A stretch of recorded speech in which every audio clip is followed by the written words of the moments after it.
All right, all right, all right. Hello, hello, hello. We're going live. It is good to see you all today. No tech problem. So excited for that. Let's go. All right. And we're going to be talking about the topic today when your growth makes other people uncomfortable. I know that some of us have experienced that in life where you start to make strides and you start to prosper, but some people just seem to have a problem with it, don't they? They just seem to be critical. They're not happy for your success. So, what we're trying to do in clinical supervision is what we're trying to do is try to prepare our supervisees, my clinicians. I'm trying to get them ready for real world situations. And so we bring up these different scenarios that they might experience while they're in psychotherapy so they know how to appropriately diagnose, assess, and treat. Because a lot of times what we're being told is that hey, we're lacking in some of these areas. So I'm trying to make sure we've had great successes, and I'm trying to make sure that the people that come out of my supervisor training understand how to look into situations. Now, what we're talking about, the title is when growth makes other people uncomfortable. And sometimes when this happens, if it's something that you've experienced, um you can start having successes and it kind of rattles other people. What do we do about this? This can impact your mental mindset. It can start causing you to have symptoms of depression, anxiety, sadness, pain, even in your body. But we're going to look at this quick scenario and I'm going to see if I can bring it to the screen and see if you can properly assess and diagnose this particular situation, this particular case, and what would you do about it? How would you intervene? Okay, that's going to be important too. How would you intervene? So for those of you all who have tests coming up, this would be a good test prep question. Is kind of we kind of uh, oh, here we go. I'm going to share the screen right quick here and see if we learned something here. All right, let's go. All right, so this is our scenario. We've got a kind of deep scenario here. All right. And so, a client that you have is in her early 40s, present and presents to therapy reporting increased anxiety and emotional distress that began approximately 3 to 4 months ago, following a series of significant life changes. During this period, the client received a promotion at work, experienced improved financial stability. These are things that for most of us, it would make us happy, right? And notice a growing sense of confidence after many years of self doubt. Okay, hopefully I'll remember to get back to that. She's having self doubt, y'all. Self doubt. Okay. It's a whole dynamic to that. Self-doubt. I hope I remember to get back to that. Um, while these changes were positive, the client describes herself as describes feeling unexpectedly unsettled and emotionally reactive, particularly within her family relationships. Okay. The client identifies ongoing interactions with her older sibling as the primary source of distress. So it's her sibling that she's identifying as causing distress. Since the client's recent successes, the sibling has responded with dismissive comments, subtle criticisms framed as concern. You ever got that? Subtle criticisms framed as concern. So are you really concerned about me? Or are you trying to take a jab? Okay.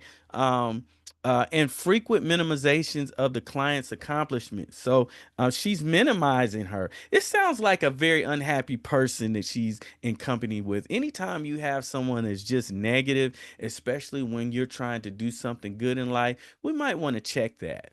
Okay, so let's get back to the case. So, frequent minimizations of the client's accomplishments. The client reports that after these interactions, she becomes preoccupied with thoughts such as whether she is being perceived as arrogant, whether she should withhold sharing positive news. Anytime you're in the company of someone where you have to hesitate about saying something positive about your accomplishment or something that you you're doing well in, you might want to check your company. Ask yourself the question, why is it that I have to pause on that? Do I feel that the person that I'm in company with has my best interest and is really concerned about me? Do they have my best interest? And do they care about me? Um,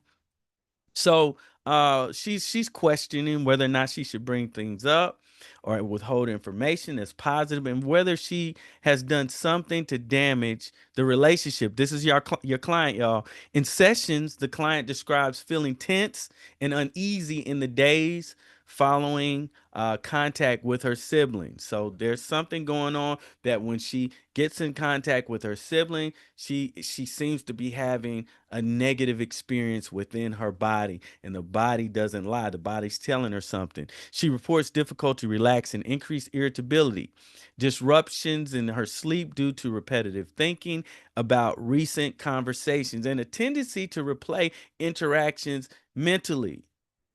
Hmm. Sounds like she has some issues with acceptance, right? Because she's bargaining with herself. But let me go on. Let me go on. I kind of get into this stuff. She notes that she's had symptoms to intensify around family interactions, but significantly decrease when the stressor is absent. The client reports that she continues to function well at work and in other relationships, though the emotional strain feels disproportionate to the situation and distressing. The client denies a history of chronic anxiety, panic attacks, depressive episodes, or long-standing interpersonal instability. She reports that prior to family stressors, she generally experienced herself as emotionally stable and resilient. She seeks therapy to better understand her reactions and to regain emotional balance while maintaining family connection. So she's looking for family connection, y'all. She's looking for family connection, okay? And she wants to understand. She's questioning herself. It seems as though there may be some insecurity issues going on with this particular person. So let's just go through the profile here. Let's take a look at it, right? And so what are some things that you notice? Like if we were to choose one of these diagnoses below, which one would you say best fits her situation? Would it be A, generalized anxiety disorder, B, social anxiety disorder, C, adjustment disorder with anxiety, or D, major depressive disorder? I'm gonna give you a little some mnemonics and some things that's gonna help you to be able to identify this just out the top, just without any reference to anything, just these thoughts coming out your head. The mnemonics will help you to lock in, and just some other clues that will help you while you're diagnosing, and so that you can not just diagnose well, but if you have a test coming up, an exam, that you can uh, do the process of elimination, the way that you need to. You won't have a test question this long, though, I can guarantee you. But okay, so let's get back. So it's a few things we need to look at just really quickly. We're gonna go through this fast. Now, with this first sentence, it should tell us a lot. It says the client is in her 40s. She presents to therapy reporting increased anxiety and emotional distress that began approximately 3 to 4 months ago. Now, following a series of significant life changes. That sentence right there, what is that telling you about this particular situation that your client is reporting? What's that telling you? Because we only have four options that we're working with here that could be potential diagnosis for this client. Now, I'm gonna skip down, right? It looks as though it says she reports difficulty relaxing, increased irritability, disruptive sleep due to repetitive thinking about recent conversations, and a tendency to replay interactions mentally. Okay.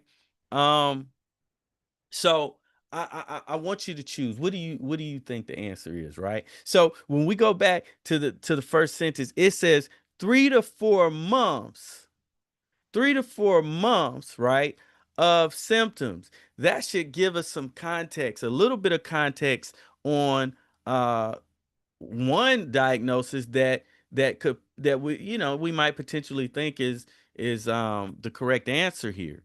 And so it says 3 to 4 months. So if I was looking at it, it looks like what's generalized anxiety disorder. Now I'm able to a lot of times know this off the top of my head, and I'm going to show you how you can do the same with this mnemonic. I'll show you, and you probably seen me talk about it before. But in order to answer certain questions, you need to really have certain data already programmed in the mind, right? And when we look at the symptoms of anxiety, there's quite a few. Okay, so one is anxiety, right? One is there's no control of worry, right? Another one is the duration is at least 6 months.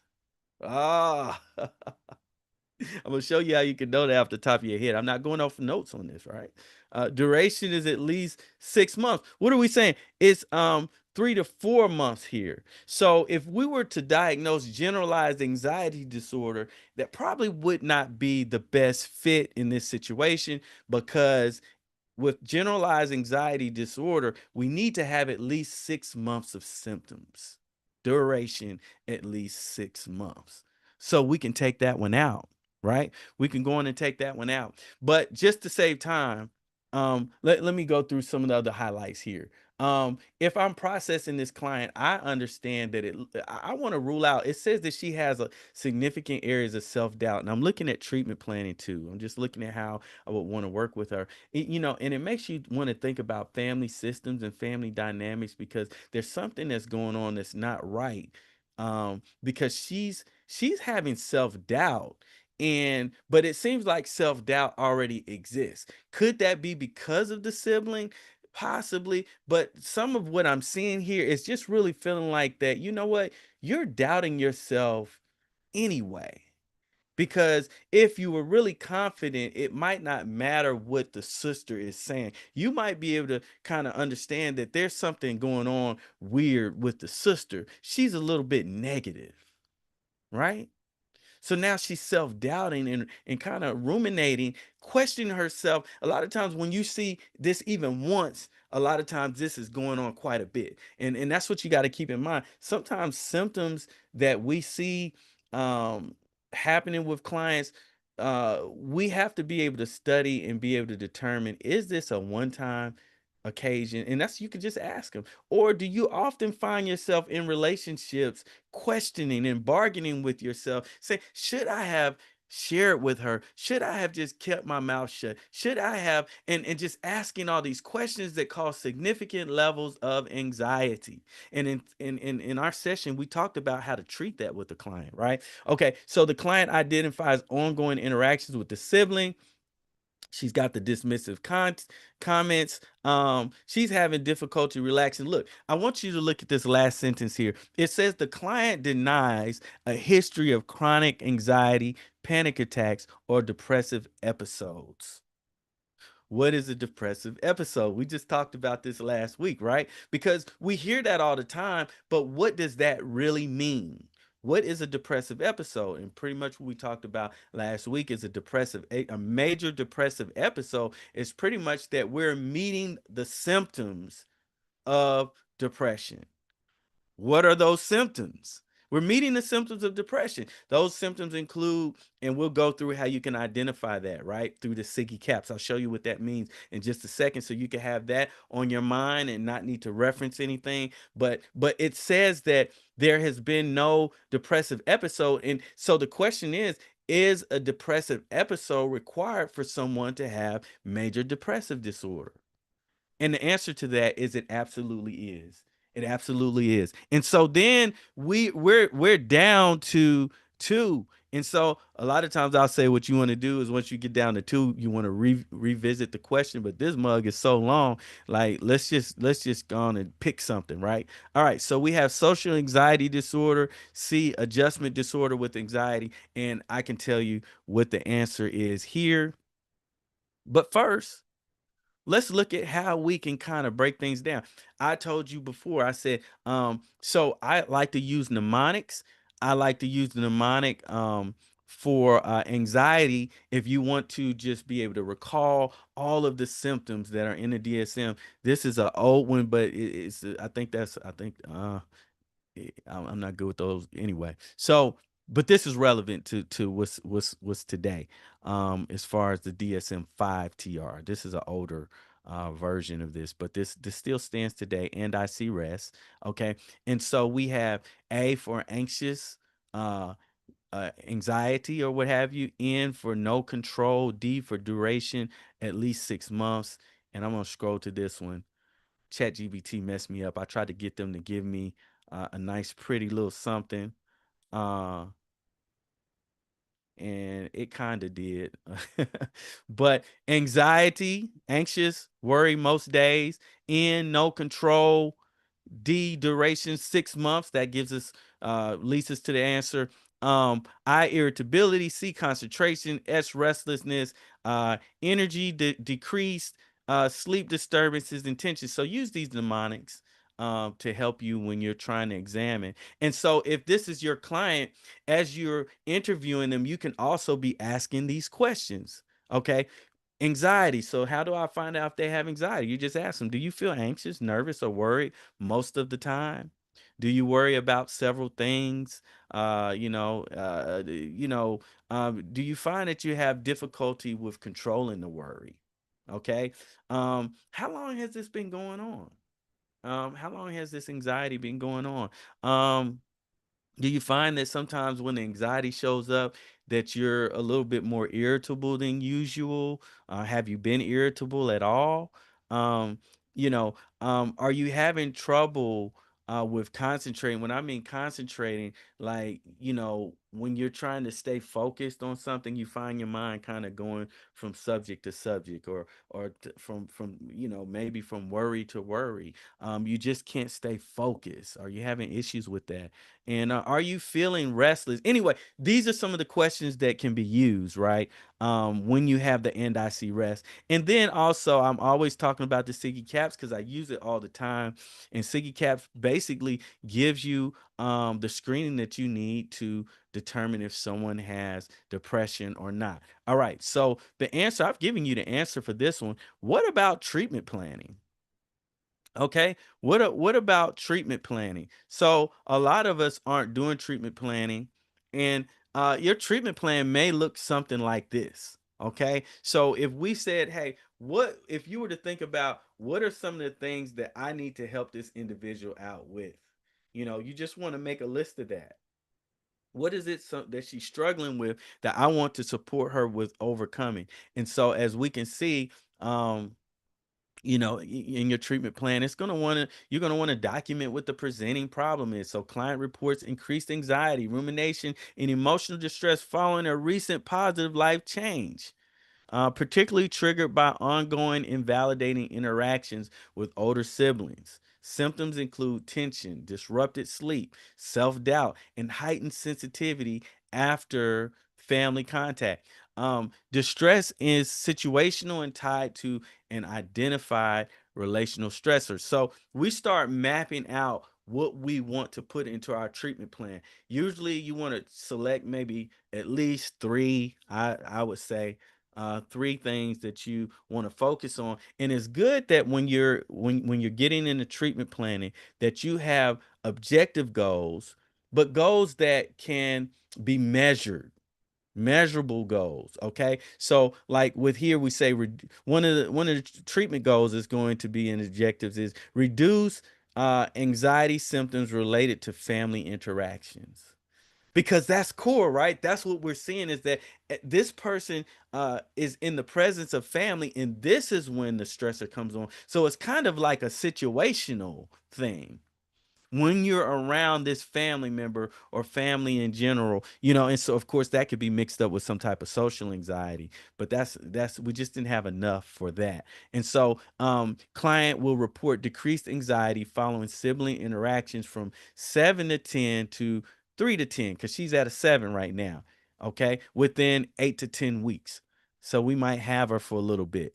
Client will utilize grounding and relaxation strategies. That's what we want to look at. Teach her, that when she comes into contact with this family member, understand how to breathe and relieve yourself of the tension. But that's it, y'all. That's what we kind of went through that, and discuss some of those items that because we want everybody to be ready to tackle diagnosis, not just on the exam, but also in real life situations. I do want to make you aware of one our trainings. We'll start with the free training for those of you all who are part of Social Workers of Alabama. We have a free CEU coming up, and it's integrating creative arts and mental health.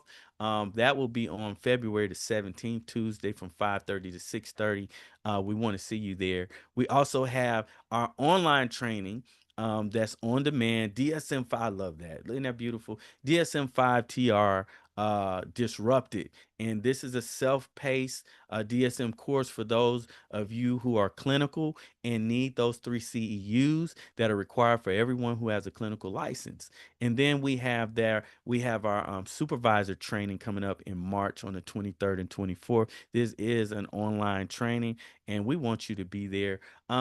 So this is the deal, y'all. We also have coming out a supervisor course. I'm sorry, three for those of us who are supervisors. 3 CEUs are required. We have a CEU course coming up on that very shortly. So keep a heads up. But we're gonna let you all go until next week. I hope you all have a blessed week, and we'll see you then. Take care. Bye bye.